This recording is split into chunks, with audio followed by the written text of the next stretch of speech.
Oh, isn't this exquisite? It's not just lovely, it's a pink diamond, and it comes with a price tag of $50,000.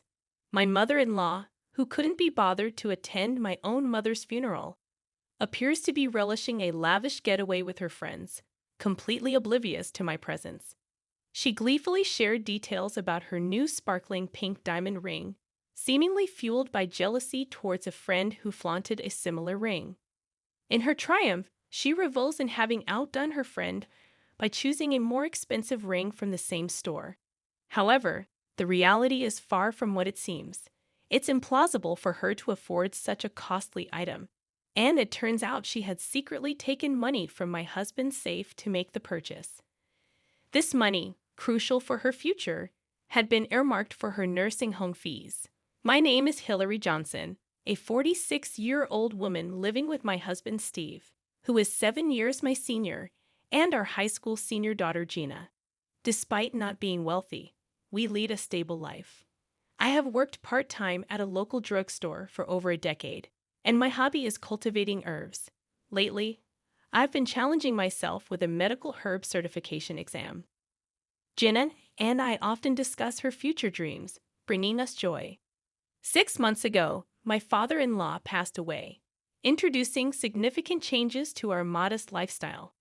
According to his will, the house went to Steve, and the cash to my mother-in-law.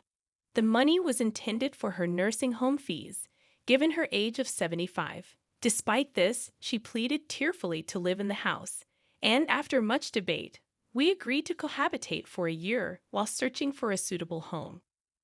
The area where the family home is situated has now become a popular high-end residential area.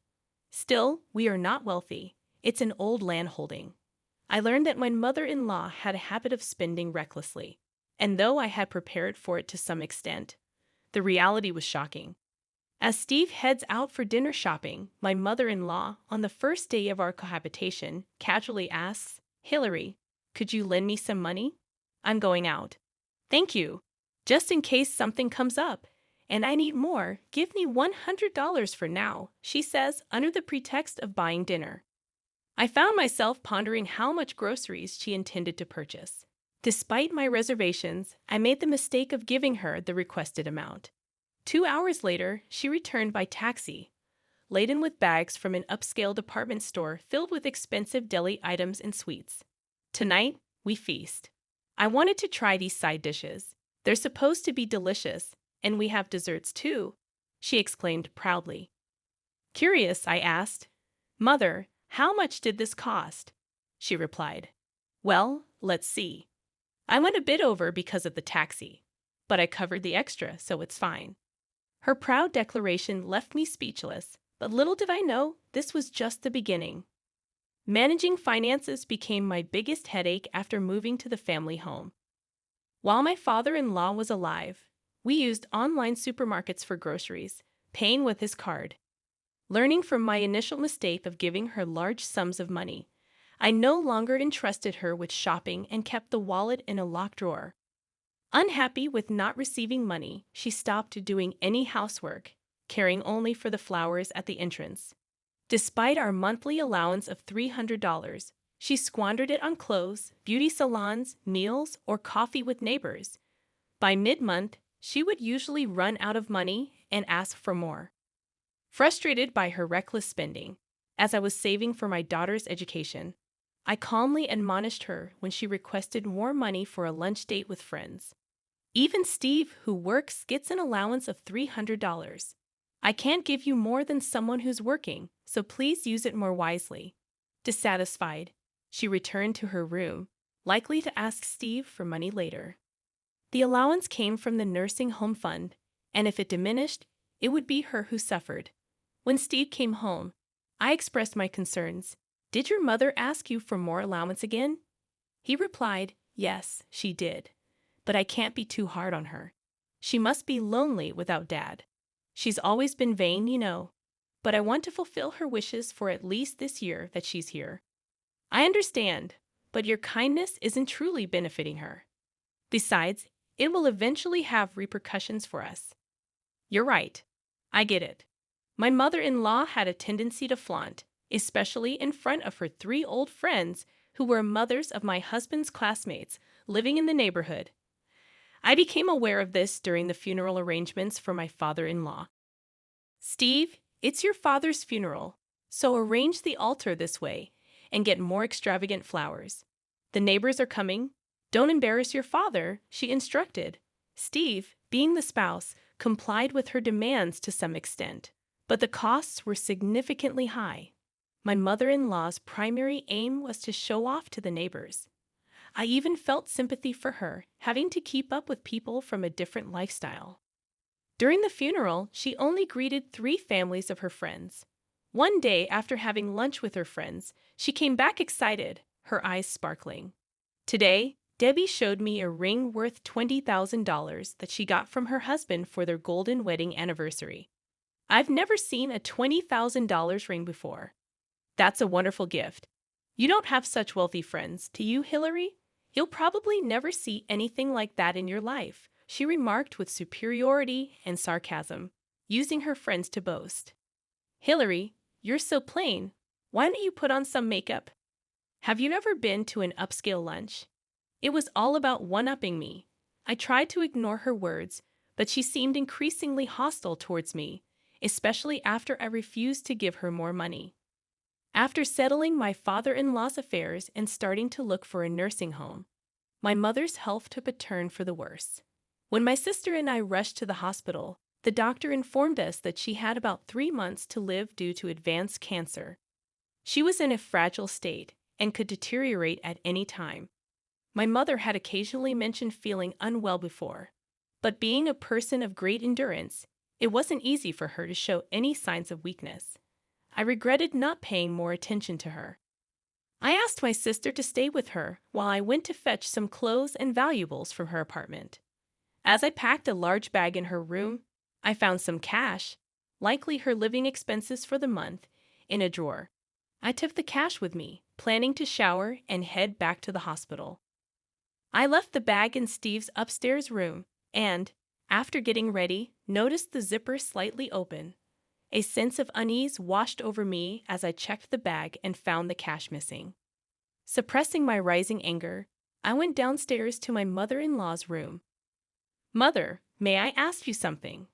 I inquired as she prepared to leave. Turning around, she asked, "How's your mother doing? I have plans with my friends right now." I confronted her.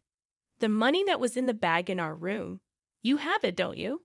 That money belongs to my mother. Please return it." "I don't know what you're talking about. I never go upstairs." "Are you accusing me of stealing?" she retorted, rushing past me and heading for the door. "I'm going out for a fancy Chinese dinner with my friends tonight, so I don't need your poor excuse for a meal. Give my regards to your mother." With a smirk on her face, she left the house, leaving me in shock. Just then, Jenna came home and asked, "Mom, are you okay?" "Your grandmother's money. My mother-in-law took it." Unable to confront her without evidence, tears naturally started to fall from my eyes. Jenna gently stroked my back to calm me down. "That's terrible. It must have been her. I've seen her coming down from upstairs before. To think she would stoop to taking your grandmother's money. I can't forgive her. But how's Grandma? If you're going to the hospital, I'll come with you. Let's think of a way to get back at her." As we walked, Jenna's words encouraged me, lightening my heart a bit. Despite feeling sorry for my father-in-law, I decided to protect my family in my own way. A few days later, my mother's condition suddenly worsened, and she passed away. In her final days, she was mostly in a daze, occasionally lucid. I expressed my gratitude to her repeatedly for raising me, for her love, for Gina's future dreams, for the plans with Steve, and for our old age. She didn't speak, but her eyes smiled gently and sometimes nodded. While talking to her, I remembered a visit to my father-in-law before his death. He had thought about divorcing my mother-in-law, but didn't want to trouble his son and his wife. He asked me to sell the house and put my mother-in-law in a nursing home after his death. That's when he told me about her spending habits. Her attitude changed when Steve started kindergarten, living in a wealthy area, feeling pressure to keep up with rich neighbors. She deluded herself into thinking she was wealthy too, possibly fueled by Steve's success in a famous company. I regretted not putting her in a nursing home sooner. It could have prevented the theft of my mother's money. Steve and Gina arrived in time for my mother's final moments, but only my sister and her husband were there at the end. When we returned home to prepare for the funeral, my mother-in-law was out. I decided to show her the last bit of kindness. We held a small funeral for my mother without her presence. I tried calling her, but she was out and never answered. When I returned home after the funeral, everything was quiet as if she had stayed out overnight. Then, my mother-in-law returned in a good mood. "My condolences for your loss. It must have been hard," she greeted me. I noticed a shiny new jewel in her hand that I had never seen before. "Elvis, look, isn't it beautiful?" "A pink diamond. It cost $50,000. How did you get that, Mother?" I asked. She replied, "I bought it, of course." Debbie introduced me to the store. It's a reservation-only place in New York City, so I went for an overnight stay with my friends. The hotel we stayed at, and the meals were wonderful. To my astonishment, my mother-in-law indulged in luxuries during my mother's funeral, enjoying an overnight trip to New York with friends. I was left speechless with disbelief. I bought something even more expensive than what Debbie showed me. "Feels good, Mother," my mother-in-law declared. I couldn't comprehend how she obtained such an expensive item. "You don't have that kind of money. How did you get it?" I questioned. Nonchalantly, she replied, "Oh, I found it in Steve's room safe. My passbook was in there with exactly $50,000. Since it's in my passbook, it's my money, right?" I felt frozen and disappointed by her actions during my mother's funeral, although, in all honesty, her behavior was somewhat expected. It was confirmed that she had entered our room upstairs. The passbook was in the safe of the study room that Steve now uses. The safe was an old dial type, and Steve, finding it tedious to turn the dial, left it unlocked, thinking the study was locked anyway. On the day my mother passed away, I intentionally left the study unlocked, suspecting that she might take the opportunity to enter our room and take the passbook from the safe. That $50,000 is from my father's inheritance. Do you understand what that means?" I asked her. Unperturbed, she replied, "I know it's my money left by your father. So what's wrong with using it?" I began to feel pity for my mother-in-law. "Sure, it's your money and you're free to use it. But that was meant for your old age. We'll be moving out, so please manage on your own from now on." At first, my mother-in-law looked confused, but she slowly turned pale as she understood my words. "Wait, isn't there a separate fund for the nursing home? It's more than this amount, right?" she inquired. I explained, yes, there was more, but it decreased due to the inflated funeral costs of my father-in-law and your monthly requests for more allowance from Steve. Feeling the need to illustrate the alternatives, I handed her brochures of lovely nursing homes I had collected over several months. She looked at them speechless and shaking. At that moment, Steve and Gina came down from upstairs. I had reported to them after opening the study, so they had come to check. Steve, initially skeptical that his mother had stolen the money, had no complaints about what I did. While I would have properly arranged for my mother-in-law's nursing home if nothing had happened, her intrusion into our room and the theft of the money prompted me to protect my family. I had made it clear that entering our room and touching the money was unacceptable. I decided to sever ties with her for life. "Steve, you'll stay in this house, right? It's sad to sell a house filled with memories, but taking care of parents is a son's duty." I desperately clung to Steve. Checking the safe, I realized she had taken more than the passbook, the cash I withdrew for the car inspection too. "That's too much. I trusted you, Steve," I said, shocked by her actions. Struggling to speak, Steve admitted, "Oh, I have it. Just borrowed a bit. It was $11,000. But that wasn't all." "What about Hillary's mother's money?" I demanded. Panicking, she replied, "Oh, I'll return that too." "Then it's fine, right, Hillary? You'll forgive me now, won't you?" She hastily handed me the money, possibly pretending about the $50,000 ring. Until the end, there were no words of apology about my mother's money. I'm sorry, but I can't live with you anymore. I'll protect my own family from now on, I declared. She broke down crying, clinging to Steve till the end.